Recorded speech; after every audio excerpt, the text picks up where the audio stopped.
Chantel Carter-Taylor, and welcome to Love and Nudes Own Your Tone series. Jam, that's what she goes by. Jam Gamble is a community-driven advocate for health and wellness and individuals with disabilities who has such a charismatic personality. As a development service worker for 17 years, Jam has been immersed in specialties within various capacities. As an educator, she is armed with specifics in providing support and advocacy for people with disabilities and their families. Her eagerness to bring awareness to everyone on a larger platform led her to accidentally pitch the informative television show A Voice for All to Rogers TV. Yay! Oh.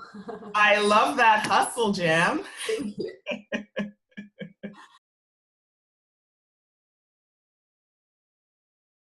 How do you think that being a person of color affects how you interact with the rest of society?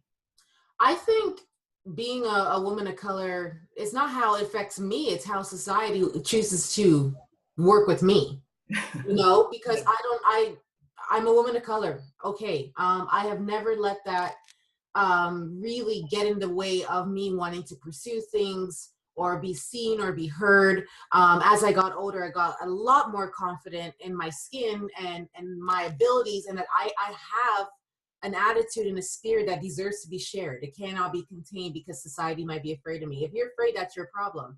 But I did learn that when I was younger, people had this misconception about what Black women should sound like.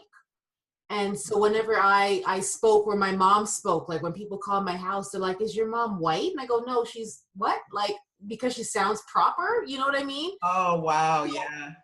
It wasn't more how my skin tone, it was how I presented myself that I felt that people. Yeah, so people would be like, you don't seem like the typical Black and things like that. It kind of tried playing tricks in my head, but for the most part, I looked at myself as a woman of class and a woman of dignity, and I put that out there every single time I went out and I did something. I had a neighbor last year who heard me on News Talk 1010, and instead of saying, wow, you did a good job on News Talk, he asked me, how did you get on there? I got on there. You know what I mean? Like, he was shocked that I was on News Talk.